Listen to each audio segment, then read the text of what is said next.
Graphic novels part 2. Here we go. So, let's see here.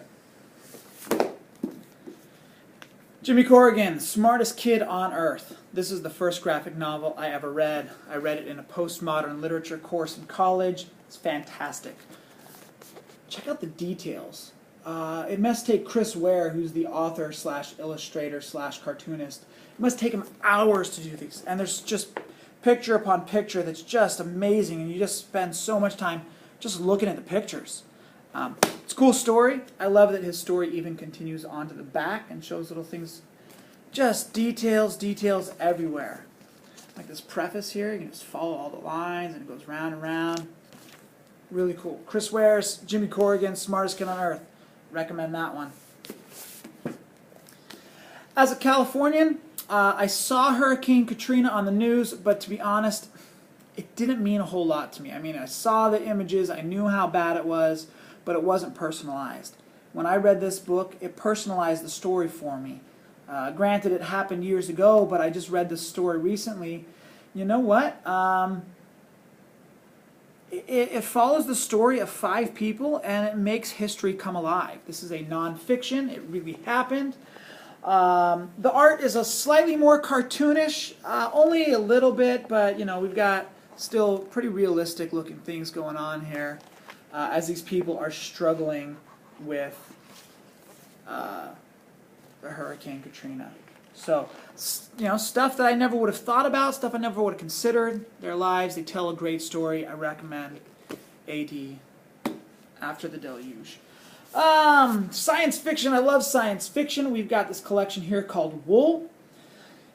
In the future, all humanity is living in a single silo, a big, tall, cylindrical building. You've got these great images where people are walking up and down this twisting staircase. Man,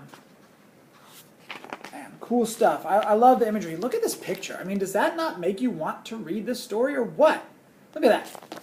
I'm not going to tell you too much about it. There's the staircase.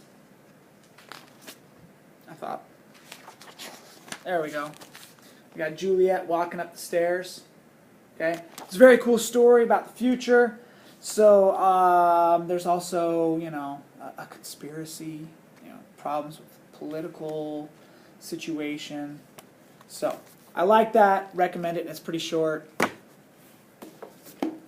Art Spiegelman's Mouse is a perennial favorite. Obviously, one of his most famous works is a very famous book. It's an important book.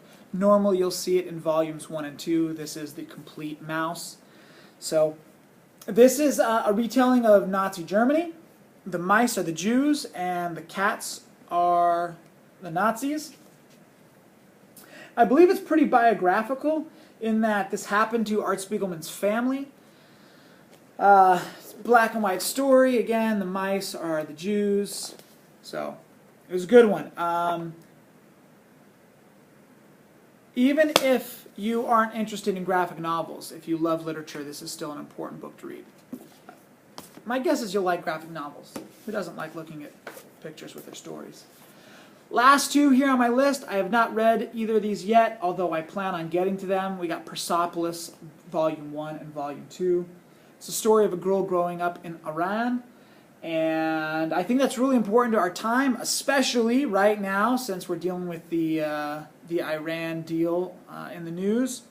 You know, so I think it's about somebody who grew up there. So I imagine there are some similar themes from the novel Reading Lolita in Tehran, which is also a great novel. No, not a novel, excuse me, memoir. I recommend you read it. Not a graphic novel, just a really good story.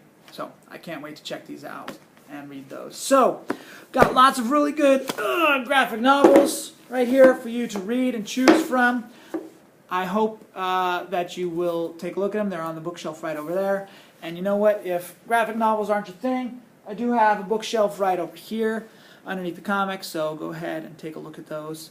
Don't tell me there's nothing good to read. There's lots of really good stuff to read.